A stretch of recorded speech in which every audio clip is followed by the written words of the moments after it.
প্রকৃতি ও জীবন অনুষ্ঠানে আপনাদের সবাইকে স্বাগতম। বাংলাদেশে জীববৈচিত্র্য, প্রকৃতি ও পরিবেশের নানা বিষয় নিয়ে আমাদের এই অনুষ্ঠান প্রকৃতি ও জীবন। আমাদের জীবন আর প্রকৃতি একে অপরের সাথে গভীরভাবে জড়িত। এর নদ নদী, জলবায়ু, গাছপালা, প্রাণী, আমাদের সাথে এদের সম্পর্ক, সচেতনতা ও করণীয় তুলে ধরতে আমাদের এই অনুষ্ঠান।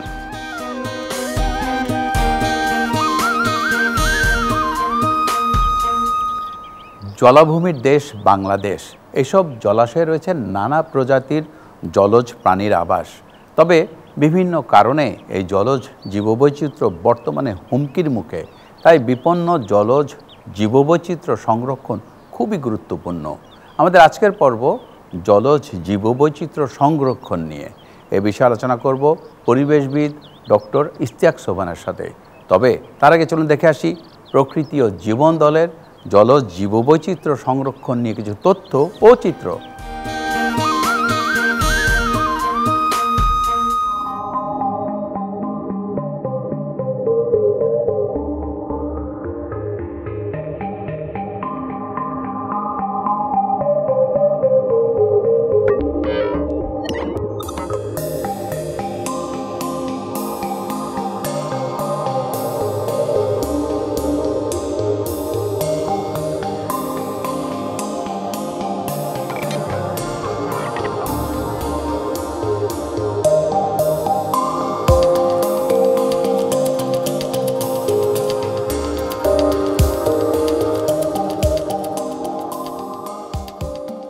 জলাভূমির দেশ বাংলাদেশ।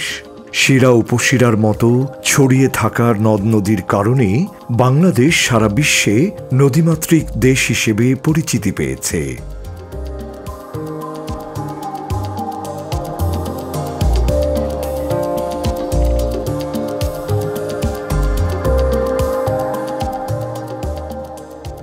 এছাড়া হাওর, বাওর, বিল, হ্রদ, পাহাড়ি ঝর্ণা, ছড়া এবং সুবিশাল বঙ্গোপসাগরের মতো জলাভূমি এদেশের গুরুত্বপূর্ণ জলজ প্রতিবেশ ব্যবস্থা।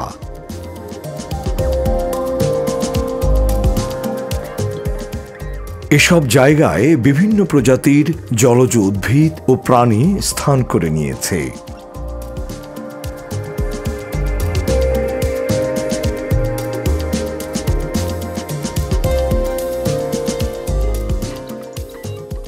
বৈশিষ্ট্যগত পার্থক্যের কারণে প্রতিটি জলাভূমি স্বতন্ত্র প্রতিবেশ ব্যবস্থার অধিকারী।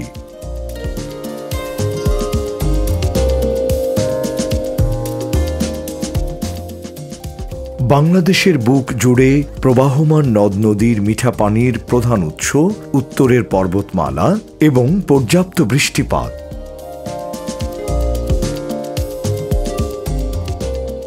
সারা বছর জলপ্রবাহ থাকায় এসব নদী হয়ে উঠেছে লক্ষ প্রাণীর এক গতিময় অভয়ারণ্য।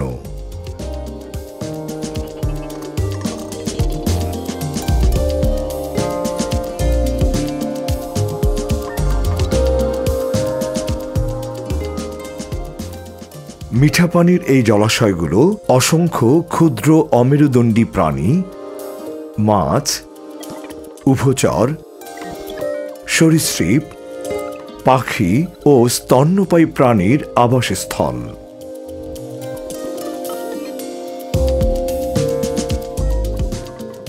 আমাদের দেশের মিঠা পানির মৎস্য সম্পদের প্রধান উৎস এই নদীগুলো।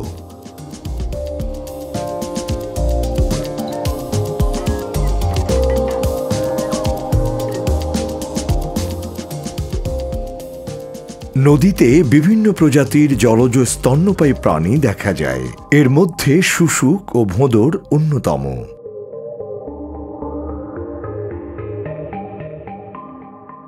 একসময় দেশের নদীগুলোতে প্রচুর শুশুক দেখা গেলেও এখন কম দেখা যায়।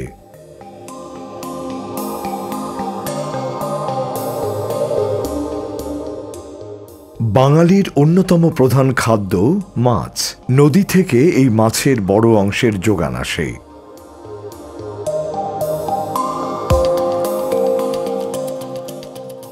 মাছের পাশাপাশি নদীতে শামুক, ঝিনুক, কাঁকড়া, চিংড়ি ইত্যাদি অমেরুদণ্ডী প্রাণীর উপস্থিতিও অত্যন্ত গুরুত্বপূর্ণ, কারণ এসব প্রাণীর ওপর নির্ভর করে বেঁচে থাকে পাখি ও অন্যান্য প্রাণী।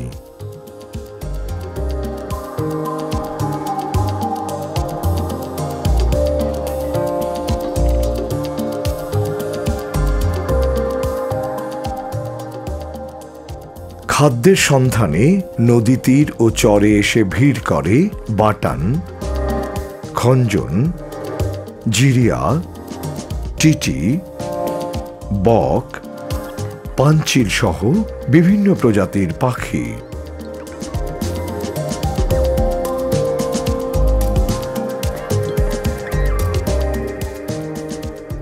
জলজ প্রাণীকুলের আধার বাংলাদেশের হাওর অঞ্চল। এখানে বিভিন্ন প্রজাতির জলজ প্রাণী পাওয়া যায়।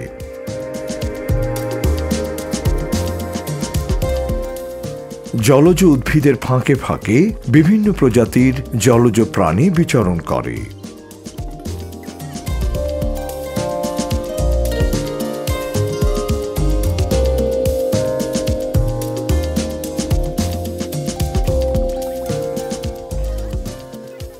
হাওরের স্বচ্ছ জলের ওপর থেকে চোখে পড়ে পুঁটি, চান্দার ঝাঁক।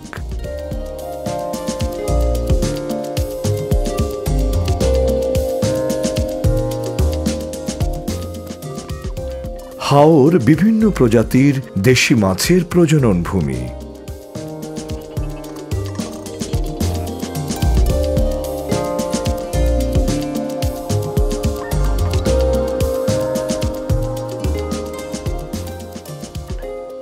বর্ষাকালে হাওরের জলে দেশি মাছগুলো ডিম দেয়। ডিম ফুটে মাছ বড় হলে এরা নদীর মাধ্যমে দেশের বিভিন্ন প্রান্তে ছড়িয়ে পড়ে। তাই হাওর দেশি মাছের জন্য খুবই গুরুত্বপূর্ণ।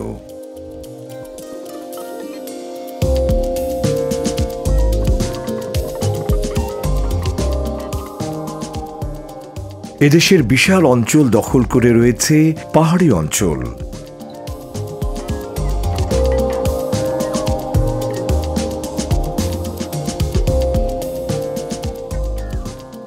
পাহাড়ি অঞ্চলে প্রচুর বৃষ্টিপাতের কারণে অসংখ্য ঝর্ণা সৃষ্টি হয়েছে।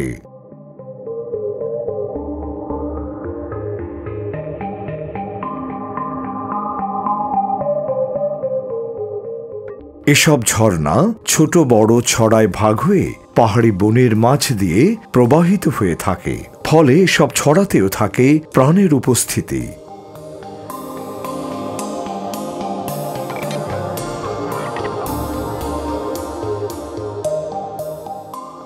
কাঁকড়া, চিংড়ি, শামুক, মাছ ও বিভিন্ন প্রজাতির উভচর ও সরীসৃপ দেখা যায় এসব ছড়ায়।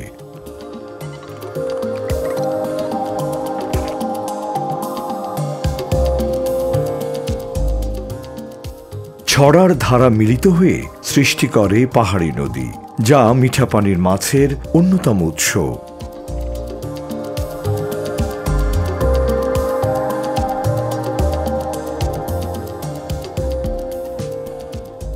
এসব নদীগুলোতে বিভিন্ন প্রজাতির জলজ প্রাণী দেখা যায়। পাহাড়ি নদীতে বিচরণ করে উভচর ও সরীসৃপ প্রাণীর বিভিন্ন প্রজাতি।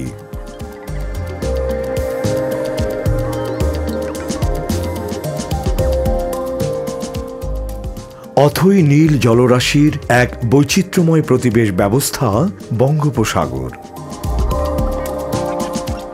জলজ জীববৈচিত্র্যে সমৃদ্ধ বঙ্গোপসাগরে দেখা মেলে হাজারো প্রাণীর। এসব প্রাণীর মধ্যে যেমন রয়েছে ক্ষুদ্র প্রবাল, তেমনি রয়েছে বিশাল দেহী তিমি।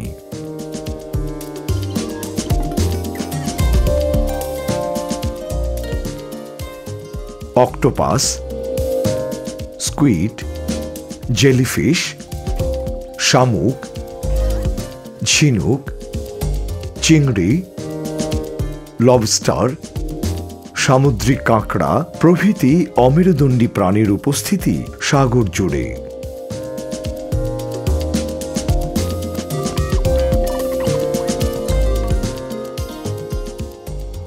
মেরুদণ্ডী প্রাণীর মধ্যে সামুদ্রিক মাছ অন্যতম।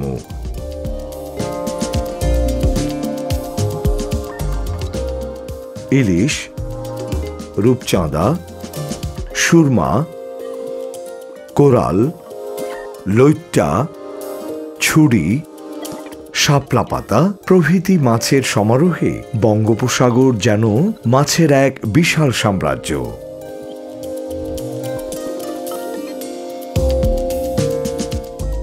বাংলাদেশের অর্থনীতিতে এই মৎস্য সম্পদের অবদান অনেক।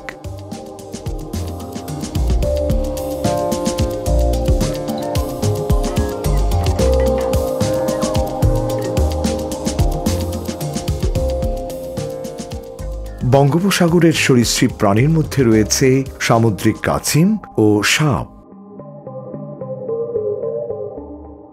বঙ্গোপসাগরে কয়েক প্রজাতির সামুদ্রিক কাছিম পাওয়া যায়। এরা সাগরে থাকলেও ডিম পাড়ার জন্য বিভিন্ন দ্বীপে আসে।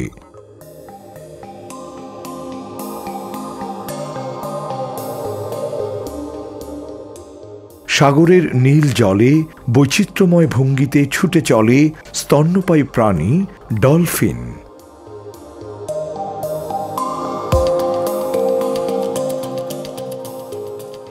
এদের পাশাপাশি দেখা যায় তিমি। তিমি সাধারণত সোয়াচ অফ নো গ্রাউন্ড এলাকায় দেখা যায়।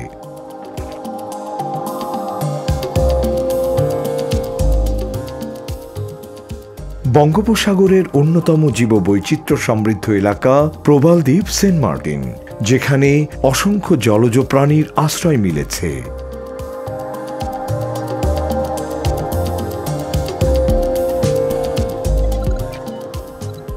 সাগরতলে অসংখ্য ক্ষুদ্র অমেরুদণ্ডী প্রাণী প্রবাল একত্রে মিলে তৈরি করে প্রবাল প্রাচীর। এই প্রবাল প্রাচীরেই আবাসস্থল গড়ে তোলে বিভিন্ন প্রজাতির উদ্ভিদ ও প্রাণী।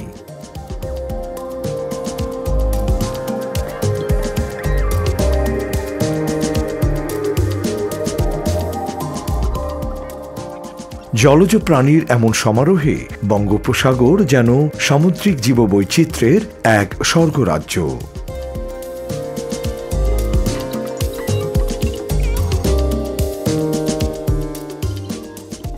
তবে বিভিন্ন ধরনের দূষণ, জলবায়ু পরিবর্তনের মতো পরিবেশ বিপর্যয়ের কারণে বিপন্ন হচ্ছে এদেশের জলজ প্রাণীকুল। নদী ভরাট, অপরিকল্পিত বাঁধ নির্মাণ, মাত্রাতিরিক্ত জলজ সম্পদ আহরণ সহ নানা কারণে মিঠা পানির জলজ প্রাণীর সংখ্যা ও প্রজাতি বৈচিত্র্য হ্রাস পাচ্ছে। একইভাবে সামুদ্রিক দূষণ ও অতি আহরণের কারণে বিপন্ন হচ্ছে বঙ্গোপসাগরের জলজ প্রাণীকুল।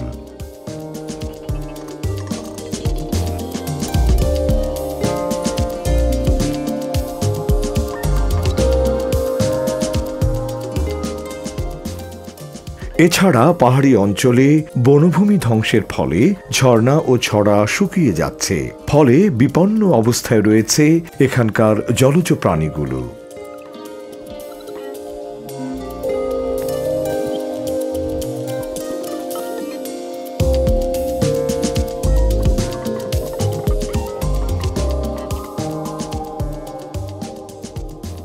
এভাবে চলতে থাকলে ভারসাম্যহীন হয়ে পড়বে দেশের গোটা জলজ প্রতিবেশ ব্যবস্থা।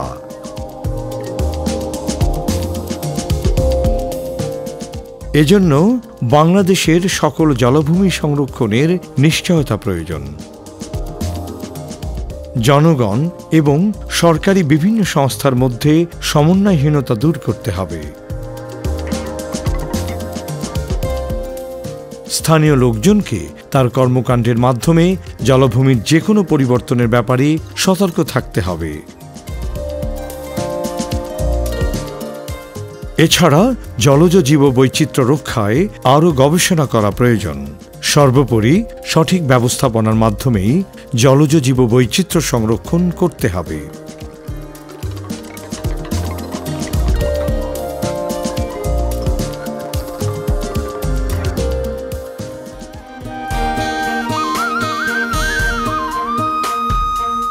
দর্শক মণ্ডলী, আমরা তখন দেখলাম জলজ জীববৈচিত্র্য সংরক্ষণ নিয়ে বিস্তারিত প্রতিবেদন।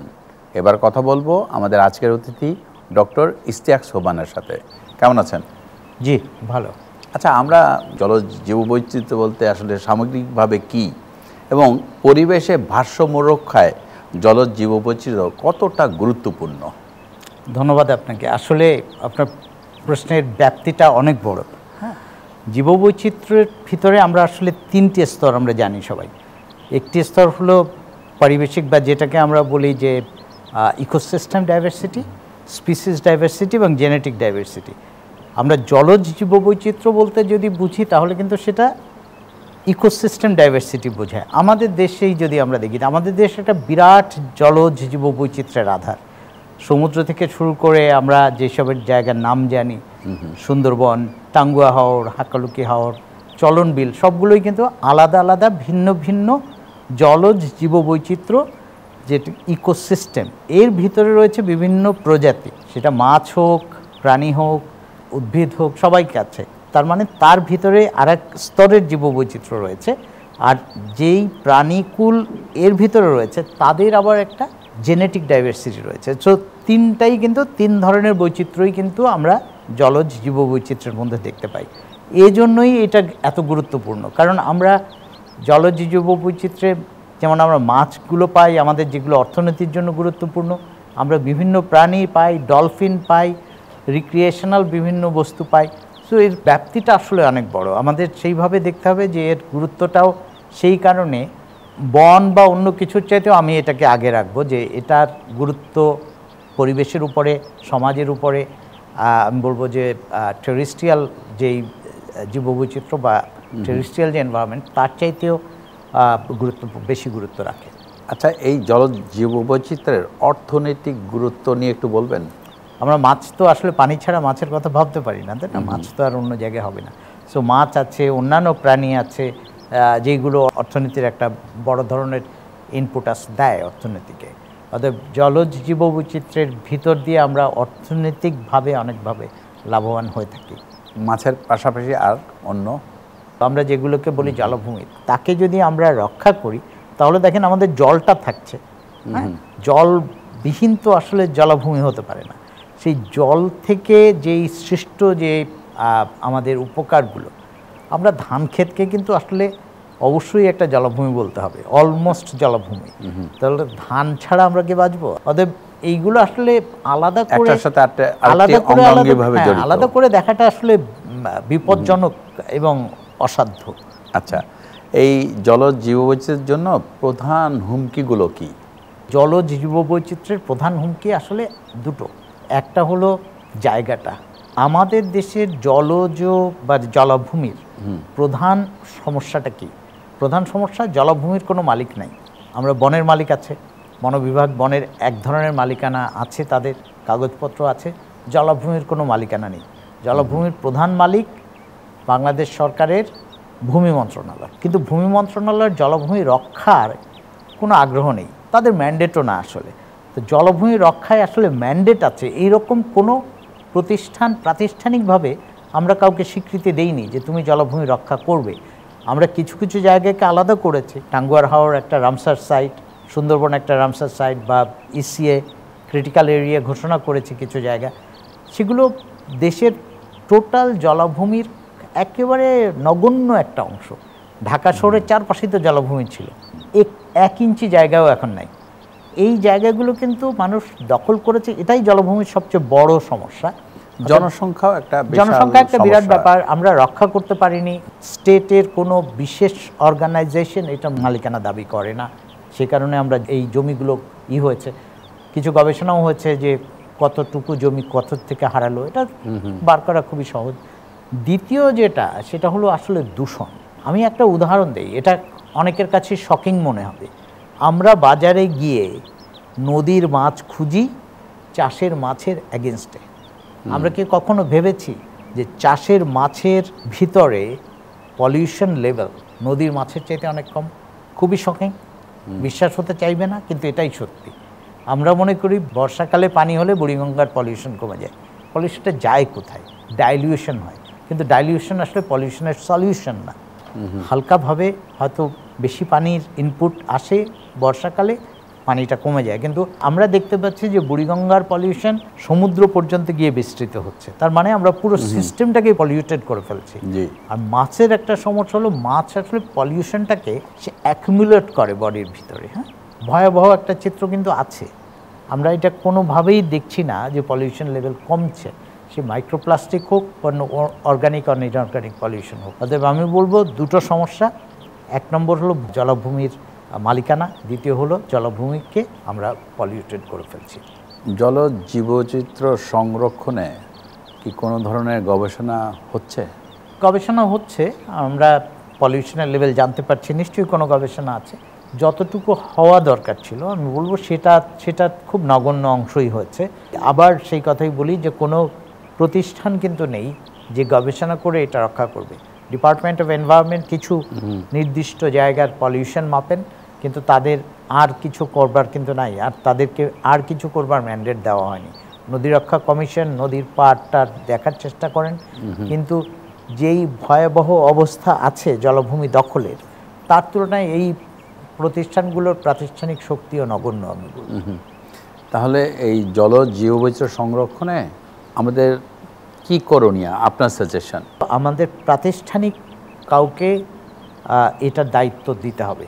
নদী রক্ষা কমিশন একটা ভালো উদ্যোগ, কিন্তু নদী রক্ষা কমিশন শুধু নদী রক্ষা করতে পারে, জলভূমি রক্ষা করার দায়িত্ব তাকে কতটুকু দেওয়া হয়েছে আমি ঠিক জানি না। অতএব তাদেরকে এম্পাওয়ার্ড করতে হবে, একটা প্রতিষ্ঠান বড় করতে হবে। সে যদি আমরা ডিপার্টমেন্ট অফ এনভায়রনমেন্টকে এই দায়িত্ব দিই, তাহলে তাদেরকে এই দায়িত্বটা পুরোপুরিভাবে দিতে হবে, এবং নির্দিষ্ট বিশেষ করে যেই জলাভূমিগুলো আমাদের জন্য গুরুত্বপূর্ণ, পরিবেশের জন্য গুরুত্বপূর্ণ, সেই জলাভূমির ভিতরে আরও শক্তিশালীভাবে এটাকে রক্ষা করতে হবে। আমরা অনেকগুলো খারাপ উদাহরণ দেশে তৈরি করেছি, সেই উদাহরণ থেকে আমরা বেরিয়ে যেতে হবে। আমরা দেখেছি যে বাক্যা বিল, শ্রীমঙ্গলের পাশের একটা বিল, তাকে 10 বছরের জন্য ভূমি মন্ত্রণালয় থেকে এনভায়রনমেন্ট মিনিস্ট্রির হাতে দেওয়া হয়েছিল। 10 বছর পরে সেটা আবার ভূমি মন্ত্রণালয় নিয়ে নেয়। সেটা নিয়ে অনেক দেশে ব্যাপক একটা আলোড়ন তৈরি করেছিল, কেন এটা নিয়ে নেওয়া হলো। তারপরে আবার বোধহয় ফিরিয়ে দেওয়া হয়েছে, কিন্তু এই যে ট্রানজিশনের ভিতরেই ওই জলাভূমিটা ব্যাপকভাবে ক্ষতিগ্রস্ত হয়। অতএব এইটা লম্বা সময়ের জন্য দিতে হবে, এটা 10 বছরের পাইলটিং করলে হবে না। আমাদের যেই রামসার সাইট আছে, যেই ইসিএগুলো আছে, সেইগুলোর মালিকানা এই রক্ষা করতে পারবে এরকম ইনস্টিটিউটকে চিরস্থায়ীভাবে দিতে হবে। অনেক ধন্যবাদ, অনেক কিছু জানা গেল আপনার কাছ থেকে। ধন্যবাদ আপনাকে। দর্শক মণ্ডলী, প্রকৃতি ও জীবন অনুষ্ঠানের এবারে সেগমেন্টটি হচ্ছে আপনি জানেন কি। চলুন জানা যাক জলজ জীববৈচিত্র্য সংরক্ষণ নিয়ে কিছু তথ্য। আপনি জানেন কি, বাংলাদেশে 373টি জলাভূমি রয়েছে, যার মোট আয়তন প্রায় 8,58,460 হেক্টর। মৎস্য সংরক্ষণ আইনে বিষ প্রয়োগ করে মাছ ধরা সম্পূর্ণ নিষিদ্ধ। বাংলাদেশ সরকার 1999 সালে টাঙ্গুয়ার হাওরকে পরিবেশগত সংকটাপন্ন এলাকা ঘোষণা করে। 2022 সালে সরকার সেন্ট মার্টিন দ্বীপ সংলগ্ন 1,74,300 হেক্টর এলাকাকে Saint Martin marine protected area ঘোষণা করে। পৃথিবী খ্যাত সুন্দরবন ও টাঙ্গুয়ার হাওর আন্তর্জাতিকভাবে স্বীকৃত দুটি জলাভূমি। সুধী দর্শক, পরিবেশ দূষণ, জলবায়ু পরিবর্তনের মতো পরিবেশ বিপর্যয়ের কারণে বিপন্ন হচ্ছে এদেশের জলজ জীববৈচিত্র্য। নানা কারণে প্রাণী বৈচিত্র্য হ্রাস পাচ্ছে। এই জীববৈচিত্র্যকে টিকিয়ে রাখতে পরিবেশ বান্ধব টেকসই উন্নয়ন পরিকল্পনা গ্রহণ করা খুবই প্রয়োজন। সুন্দর প্রকৃতিতে গড়ি সুস্থ জীবন, এ আশা নিয়ে শেষ করছি আজকের অনুষ্ঠান। আপনারা সবাই ভালো থাকুন, সুস্থ থাকুন।